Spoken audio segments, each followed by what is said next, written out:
Hi, this is Mick Rizzo with Peter McCready here at the Chatfield School. Pete, what's on the agenda today for spring planting? Well, we've got a lot of projects for the kids to work on. We've got some potatoes to get in today, peppers, lettuce, tomatoes. We have a big compost pile that needs to be churned up and mixed up a little bit. We've got some ice cream to make. We've got a hand-cranked homemade ice cream maker, and the kids will be working on that project to have a little snack at the end of the day. We've got a lot of projects for them to work on today and just kind of really get caught up a bit. So, we recognize that this giant pile is our compost, and if we dig down in here, we're starting to see some really nice material down in there. Look at that. And this is our fertilizer. And this is really good soil that we're going to use to fertilize our garden.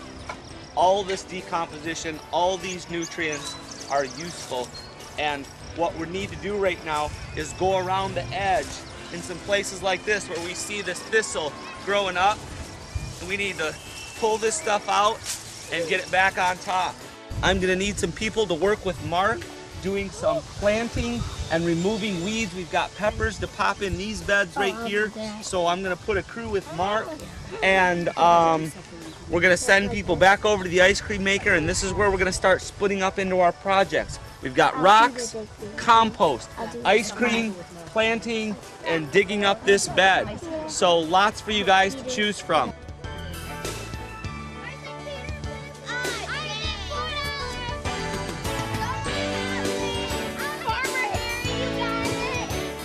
We recycle these nutrients because they're useful to us to help us grow more food. The kids inside recycle their lunchroom scraps, their banana peels, orange peels, all that kind of stuff, and that's just going to generate more soil. Of course, another obvious connection is the massive amount of paper, plastic, especially paper. That's the #1 item that we recycle, but we also recycle plastic and aluminum as well. So those items are a good tie-in, and we see this example in nature and in the outdoor classroom, so we're using that outdoor classroom concept in the school as well. Awesome. So does anybody know how this thing works? Has anyone seen this thing work before? You turn the crank, there's a paddle inside here that's mixing up the ingredients that are inside this container, the metal container. Whipping cream, milk, sugar, and vanilla. Those are the ingredients inside the metal container. We need to keep this thing cranking, not fast. It's just a steady turn. And that keeps the paddle inside mixing up that cream, making it in contact with the cold edges that slowly lowers the temperature. Now, in the end here, this is probably going to take about 45 minutes. We can pull this out and accidentally see what it tastes like, and maybe have a little pre-lunch snack. So that's kind of the way it's going to work.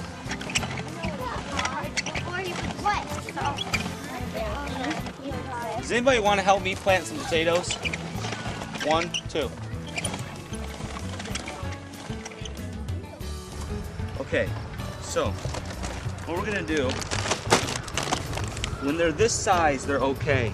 We want one little sprout per potato. And most of these are a good size and don't really need to be cut. That size we can cut in half. We want them kind of bigger than a golf ball. And what we're going to do, we've already got the trench dug here, so we're going to put them about that far apart, about a foot apart. And then we're going to, once we get them all in here, then I'm going to show you the way to cover them up with the rake, which makes it also really easy. These potatoes are from Maine, and they're all inspected. They're certified organic potatoes.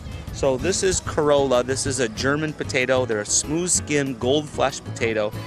We're planting them kind of late, but that kind of helps with the potato beetle, which we take care of simply by grabbing them by hand.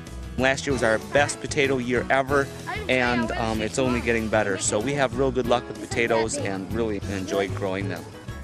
We just prepared the beds. We had a raised bed that we put in here with 2 logs, of course, and we've added some of our own topsoil, which we get from our compost pile from time to time. So we've just weeded it out, prepared it to plant, and that's where we're at right now. We're going to plant some jalapeno peppers in here. for our salsa garden. I want to dig down just enough here to where this top part right here of our pepper plant is level with our garden bed. Okay? That looks pretty good. And then we just cover it up, of course, and then you pack it. Okay, so here's one of the rock piles. If you need a shovel, great. If you can get them out of there without a shovel, great. If you can carry it, great. If you can roll it, great. Whatever you need to do. These rocks need to be moved over there. Remember, lift with your legs. We recognize one of the fundamental tenets of ecology is all things are connected, which doesn't just mean frogs and water, it means community, our community. And we want kids to experience service learning in a meaningful way. We want to empower students through their participation in service learning. We want them to recognize that they have the potential to make change in their community and that they can serve others in many ways. We know that one way that we can serve is through something like the Empty Bowls Project, where we're raising money directly for the food bank. The Empty Bowl Luncheon is to bring awareness to world hunger, and that not everyone has a full bowl of food to eat. And so we have our children make soup bowls or bowls. All 300 students make a bowl, and then in February we have a luncheon to celebrate the idea and bring awareness of hunger, world hunger, to our students. The Empty Bowl Project is probably one of the most enjoyable ones I've ever partaken of here at the school. It involves every child making a bowl. They also learn about sharing and filling empty bowls of people in the community that need food. The Empty Bowl Project is designed to provide not only knowledge of the hunger issue in our community, but to raise funds to help combat it. So I made a reservation to be here right off the beginning. The proceeds from the Empty Bowl Lunch are given to the Eastern Michigan Food Bank. A program like the Empty Bowls or the outdoor experience is something that teaches kids not only about the outdoors, it also teaches them about the community, helping others. It teaches them values, what it's like to possibly be a child with an empty bowl. It teaches them the value of giving, teaches them about their community. Also, it's a fun experience. We feel it's really important today for children to be aware of other people's needs, and by doing the projects that we do with our community garden and giving to women's shelters, soup kitchens, then the Empty Bowl Project, our students are really brought aware of the needs of others.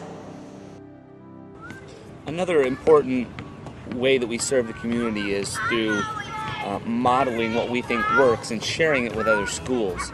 So part of our dissemination grant is to help other schools develop the outdoor classroom. Turl is one of our partner schools, and part of our mission is to share what's working for us.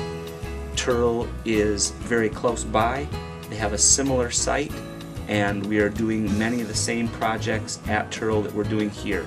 We're getting birdhouses up, we're getting Native American gardens, the Three Sisters Garden. We have several other theme gardens that teachers have chosen because of their specific outcomes in their curriculum. So we're trying to help them establish similar outdoor classroom concepts that they can use and slowly integrate into their own curriculum. Oh my goodness! Holy cow! Yeah, it's definitely done. Wow!